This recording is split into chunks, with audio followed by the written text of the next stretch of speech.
apologize for the trees and the excessive talking and the bumping into the camera and all that. And people coming in from the rain with not one drop of rain on them would be great for no reason. So my first awareness of giallo, like the genre, the whole scene, was probably a lot of other people in my generation. Was the Bravo Top 100 Scariest Moments? Suspiria was in there. Yep. And like I saw that, I was like, oh my god, I need to watch this movie. Then from there, I went to all of Argento, Mario Bava, what have you. What was your first giallo? Was it like something you watched on TV? Was it like you went to something at a theater?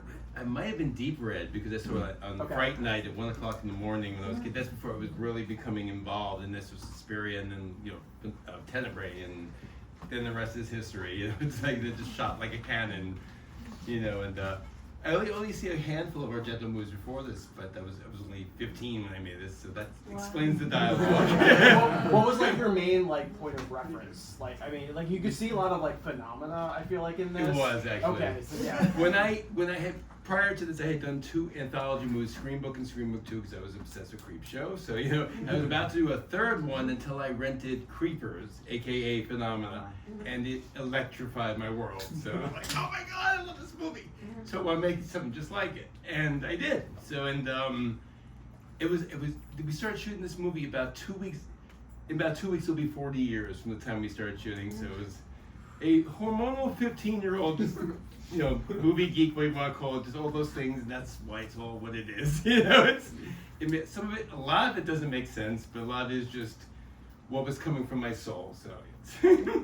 What led to shooting? So I grew up right near to RBC, so like the fact that you shot at St. Agnes Cathedral kind of activated my brain a little bit. Well, that's a little missed fact, actually. I went to St. Agnes High School, which was Maria Regina, a Catholic school refugee, which explains why I'm screwed up. So, and that's where we actually shot, not the actual cathedral, but the school. So it became, if you know Kellenberg, I was the first graduating class. That is Kellenberg now. Okay, represent. Now, and this is back at the time when you could just borrow a school. Nobody asks questions. You come in, you film, nobody asks. It's the summer. This is before 9/11, before no matter what you were doing, if you knew somebody, they just let you in, film, and that was it. I mean, what you did, if you didn't have any key lighting, that's your own problem. But,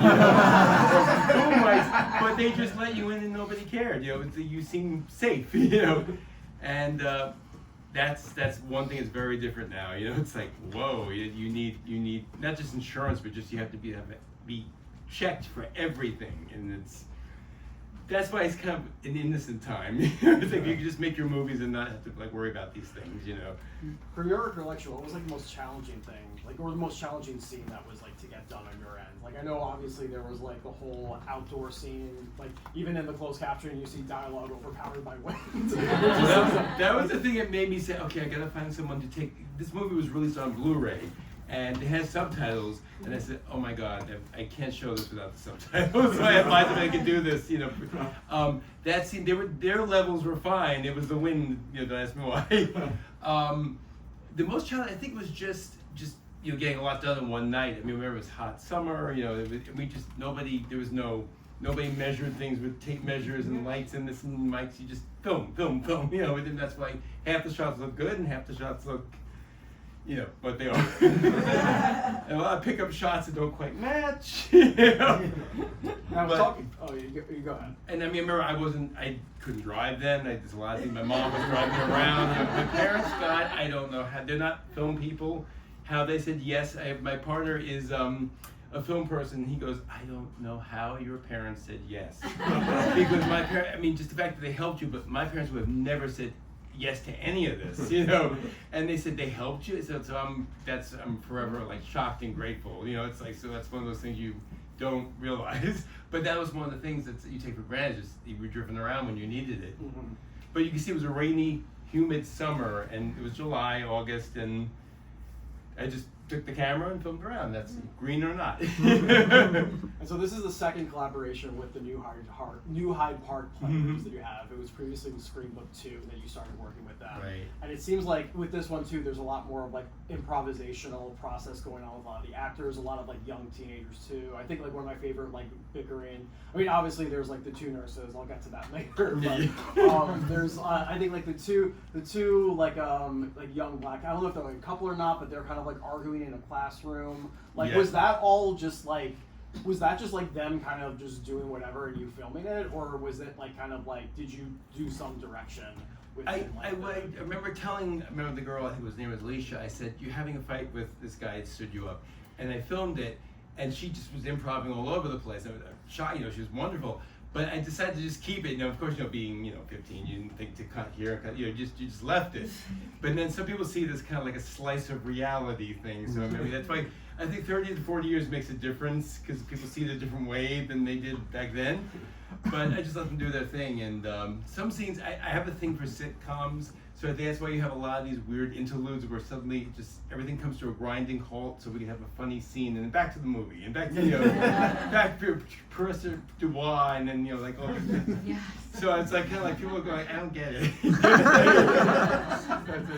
And I just tell people I was 15. It's an alternate universe. It takes place in. I was hormonal. And they buy it.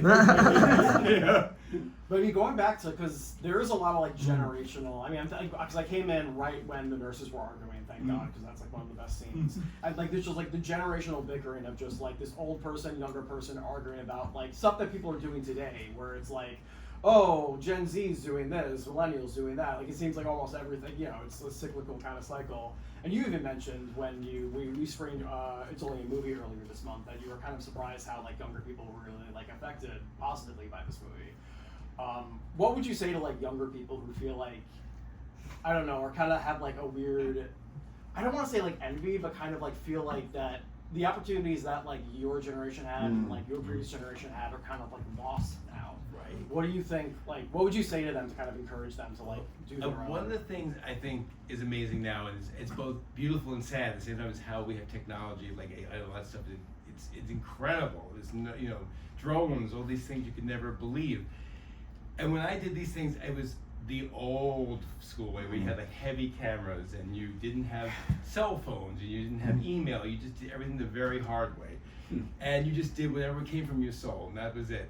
And now I think it seems so easy nowadays that it just almost seems like you need to have almost like a challenge. You have to have some type of restriction, because otherwise you're just gonna.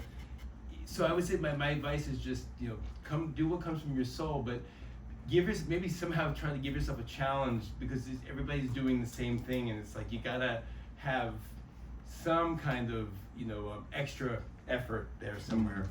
Because if that's the problem, I think it's just anybody can pull that camera and be a star nowadays, it seems, And back then it was just like, you were lucky to be accepted by anybody. When I made this movie, this is when VHS was, rental stores were relatively new, and any product was wonderful. It didn't matter how terrible it was. And I was hoping to be accepted into that. And it wasn't quite accepted, but that was like you had to like live by some kind of standard. And nowadays it's just like things are just a little too easy. So you almost need to give yourself that extra like like you have to be judged in some way. Maybe that's what you need. I think like somebody telling you no. So why an orbital sander? I saw something lying around the room that looked dangerous. I'm not mechanical in the slightest bit, so I don't know if you've seen the old noir film Nightfall, but it almost had like a similar execution style, where it's like basically a similar scene where it's like instead it's like a repeller for like a lawnmower, and it's like slowly like going towards that. Right. It kind of reminded me a lot. I think it was just something that was lying around the room and looked dangerous and it made noise. And when she got hit in the face, it was a cookie sheet. Looked okay. Boom. It knocked her out. I think that's because I had seen Phenomenon when Darren Nickelodeon's like choking Jennifer Connelly, it looked like a cookie sheet. So I figured, probably. I said, okay, so it's a cookie sheet. Because that was, and that's why this whole movie has a very casual attitude to like people missing. And somebody said, what is this school? You have people that are like 12 years old and 25 years old in the same class. One has tank tops, one's wearing a cocktail dress, they're wearing some costume I've never seen. They're talking about Robert Frost. Oh, and someone's missing 3 days. Okay, let's get back to this. But then it gets not that much further away from Italian dubbed horror movies. And I was saying to somebody, the reaction I got tonight is what I've been waiting for 40 years. Because it was just, because you were giving me the exact reaction that you get when you watch a badly dubbed Italian horror movie. And when I was a kid, people just were like, what is this? And there's like, tell your son to do something else with his life. I believe my dad knew Artie Johnson, if you remember him. And he said something like, I was 15, and they told my dad, tell your son not to quit his day job. Well, Artie's dead, so bye-bye. I'm still here, And, but that's why I always say, with some of these movies, it takes 30 to 40 years for them to be, appreciated in a very different way than they were. So that's what I love about Blu-rays and all these Vinegar Syndrome, giallo, and new audiences, but they see it a different way. They have a different mindset. People just saw it as bad cinema back then. Now we see it as, okay, it was bad, but why was it bad? They're enjoying it for the reasons behind it. And I want to talk about two specific people because they're like kind of consistent collaborators with you as well. First was Karen Kimura, who I think was, if I'm not mistaken, also played a private investigator character in Scream Book 2. Correct me if I'm wrong. She was not actually. She was not. This is the first time she was in this one. Oh, okay. So there was. She was Ellen. Do you think of maybe Ellen Sorcelli? Yeah, there we go. That's it. And also, of course, composer Tim Frey, who did all the score for this. All four of my beginning scores. The Scream Book movies. Also, It's Only a Movie, which is playing tomorrow. Q&A. Musical, as well. yes. Variety Horror music. musical. Please come for it. It's a wild ride. What are the cast and crew doing now as far as your awareness? Most of them are just gone to regular jobs. A lot of the actors in their 80s and 90s. Every year, we have a luncheon reunion at New Hyde Park, at that Gino's in New Hyde Park, I make a deal, I bring my mom in her walker, and so like in the 80s and 90s. And some of them did go on to acting, some, like Karen, the one you saw the story, she does the Renaissance Fair, that's her big thing, and any of those things, and, but most of them just went on to, pharmaceuticals and, it's real jobs, but that's what they say. If they say, oh, do you have to really use my real name? I said, well, it's all in the movies. So if they Google me, I said, be proud. But so we see, we talk amongst ourselves, and a lot of them, for the most part, they go between very proud or just couldn't care less. So or just do what you want. We got some time for some questions. We can open to the floor if anyone has anything they want to share. Yeah. Yes, sir. Well, first I just want to say I'm from New Hyde Park, so that's so fun. All right. Yeah, but I saw Donald Farmer's name in the credits, oh, yes. and I was wondering how how you got in touch with him. He was. I still. It's funny. Back then, I read Fangoria, and you know that. That's where I know. That's where I found my composer in the classifieds. And I still talk to him to this day. And the thing is, he had the Splatter Times. He actually put a little photo. It was the biggest deal in the world, and. He just kept it was one of those things like pen pal. I think it was just through Fangoria, so I just went back and forth because we had no Google, we had no any of that stuff, but no emails. I always wonder how did I get in touch with these people? But it had to be through Fangoria because that was the only source back then, And you picked up the phone, you called people. That's how you did things. And you asked the phone company, how much does it cost to call Pittsburgh? Now it's it's a whole different ball game. But I know him. Yep. I don't know which of the composers had written the synth theme that kind of brewed when like something wrong was going to happen. Has either of them ever expressed any frustration that they got the first 3 seconds of Laura Palmer's theme? Like, I never got that. Well, that person that did like the in-between stuff, his name was a pen pal from Pittsburgh named Richard Hanna. Okay. Rick Hanna. And I didn't realize until years later that he did Dress to Kill Sisters. Duh, you're hearing that, But he was always like, throb. That means something bad's gonna happen. And no, I didn't. Well, Laura Palmer didn't exist yet. It was still. No, exactly. That it was like 7 years before. I mean, I started shooting this movie just 2 weeks after Poltergeist 2 opened. So that's how old I am.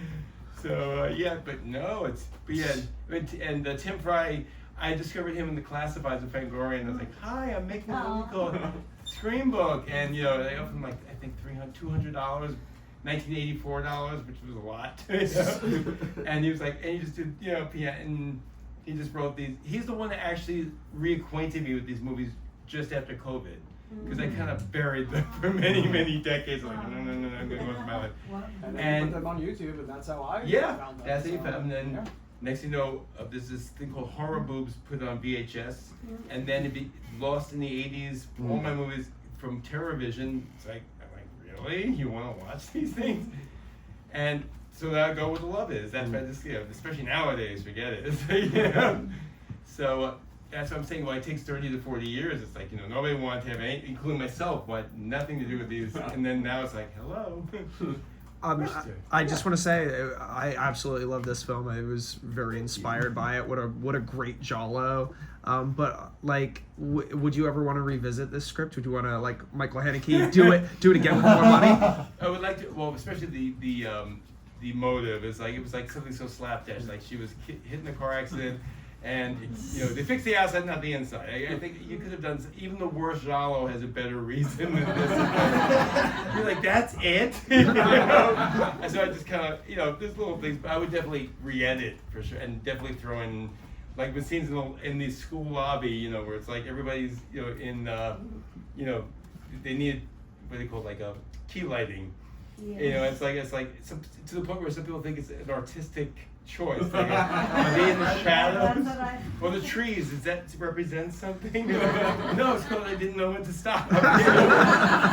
Or like people being afraid for an opening scene, like the girl's afraid. Okay, but why? There's no thunder. There's no threat. But she's like, I mean, it looks good. It looks good when she walks around with the music, but it makes absolutely no sense. And I noticed also in this movie, people the killer likes to stand there while they go, and they just stand. They don't open the door. They're just like, take me, get away, slash me. Got any other? Okay. Right down there. Congratulations, first of all. Thank you. Two kind of technical questions. First Yes. of all, how long did it take you to film this, and how did you edit it? I filmed this throughout the summer of '86. I think of about maybe 14 days total, like one here, on weekends, whatever I could get anything.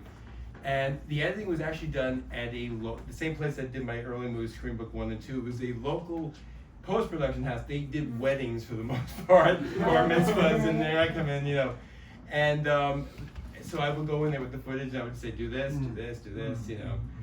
And I'm sure they're probably like, just take the money, They probably was some rich kid, But the only thing I would tell myself, the end credits were not the right font, they were not the right this, and they were moving slowly, and I just accepted them. And now as an adult, I would say, no, that's completely unacceptable. But I just took it because I want to make them redo it. But that's $400 right there. That's a lot of money for a kid. Yes, sir. Do you envy the Polonias as teenagers who got their horror movie widely distributed? I'm just joking. No, but in terms of that, like you said that technology to make it's like so like widely accessible, but there's kind of and there's also a catch-22 to that. But I think there's another catch-22 is that it used to be is this distribution. Like used to be you put this on the shelf in the video store and people would rent it. And nowadays, you not only have YouTube, but you have Tubi, which has become like anyone Yeah. can make a horror film and get on there. There's also like the interim period of direct-to-DVD, but that's a whole other tangent. But how do you, but in an environment where you have like, 200 Malignos, like how do you get seen? And what's your opinion on that? Well, back then I did, the problem was I couldn't get a distributor because my movies weren't quality enough. And back then we had a thing called 1-inch video, and it didn't matter how crappy the movies were as long as they were the right specifications. And so nobody wanted them for that reason. So I did it myself. I decided to make the clamshells, black and white and red, covers, and I would just. I don't remember how I did it, but I just remember looking up the trades. And nowadays, I mean, it's different. It's a whole other. You could watch badly dubbed, Italian horror movies on Tubi with no subtitles. Sitting there going, they just slap it on there. So I don't know how they do it. But back then there was, like I said, there was no internet. There was no Amazon. You just kind of, you were loved. But that's why I think I kind of just went on with my life. I graduated college, took up acting, all that. But that's why I kind of like, okay, this is not going to happen unless I'm a big, star or have a lot of money. And then 40 years later, a whole other world opens up. So it's like, wow. And that's why I keep going. Why you want to watch the movie? Why? And more importantly, why? It's like, so that's it. Just time tells, But back then it was just like you did everything extremely hard way. There's no internet. The limitation also made it like, but the limitations also made it like somewhat easier to get seen if you did get seen. Yeah. So it's kind of like the paradox of technological advancement. Right, exactly. You had less venues, but at the same time, you had less product, because nowadays everyone pulls out the camera, either I want to make a movie. But back then, it was getting in there. So, and what happened was by the time I finished making my '80s movies, it was the early '90s when they started making a lot of direct-to-video labels started making their own movies. So they wanted quality, naturally, they wouldn't just take any crap that came there. So it was kind of like, okay, you felt like you were not part of this world. You had to do it the other way. And but I just was doing this for fun, but at the same time, this was my universe back then. And I'm thinking, as I was like thinking tonight, I buried it, but it's like, try to remember the things that made you really proud. That's why my pride pops was giving out. I'm proud, And so it's, but you remember, like, you're 15. This is why you were proud.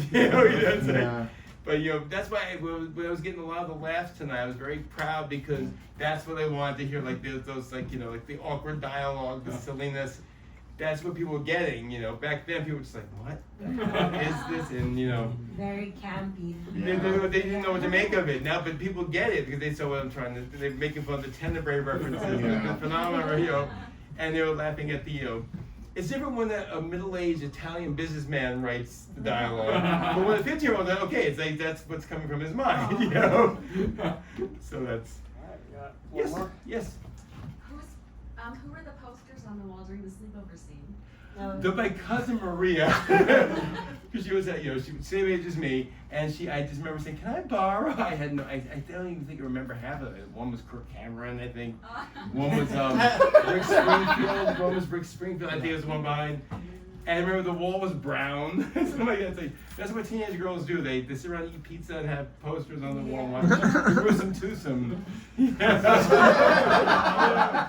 doesn't exactly. They weren't like going back and forth. But that was my guy. I told my cousin that recently. I said, we took down Ralph Macchio, I mean, because like you think of like the rooms of like Final Girls in the '80s. Like I mean, my like pinnacle is Nightmare on Elm Street. Nancy, like her room is like plastered with like posters of Sting and the Police, and like so you do kind of like emulate that like style of like what it's like to be a teenage girl. And I think that's like why a lot of people of my generation watch films from this, because like we kind of want to see what it's like to just like be like a teenager in the '80s or in the '70s or '90s, because we didn't experience that. We didn't have the phones. We didn't have the social media. We just, we had enough problems, I went to Catholic school, and the girls in the '80s, and all the girls had big hair and denim jackets over their uniforms and and Long Island accents. And oh my God!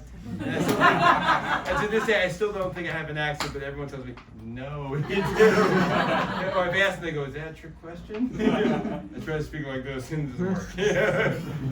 And but they were just talking about Guns N' Roses, and I think when this movie was being shot, Top Gun was at #1 at the box office. So but that was on my radar. None of those things. I was into Italian horror and creep show and all that, And then I have to say haven't appreciated '80s music until now, which is wrong. I should have done it then, All right, got any more questions? All right. What do you use for the fake blood?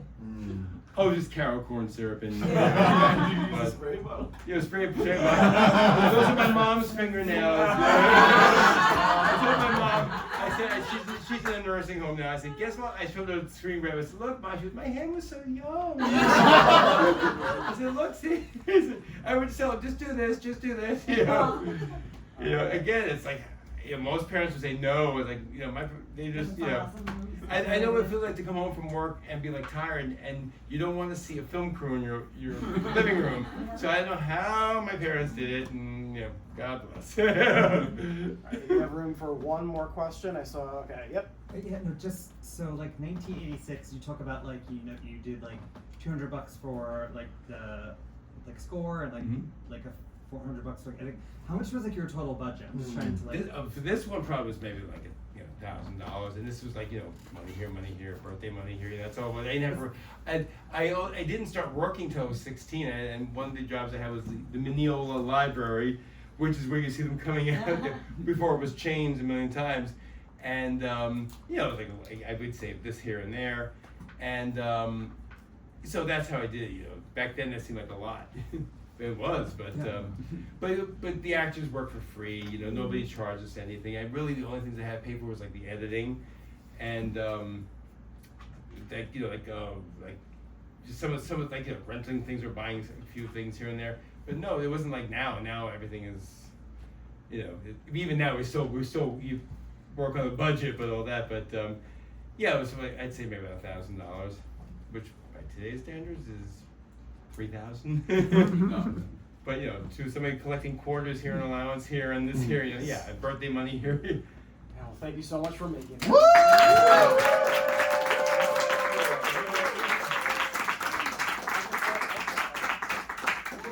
free to have the floor promote. So we have the Q&A tomorrow. If there's anything else you want to promote? No, I have just in case everybody's interested in my other stuff. I have a bag of stuff with me. If you need it, stick around because I have a poster for you.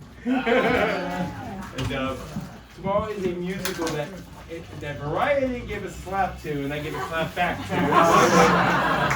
Let's go for that. Well-meaning. It is what it is, but it's like, all right.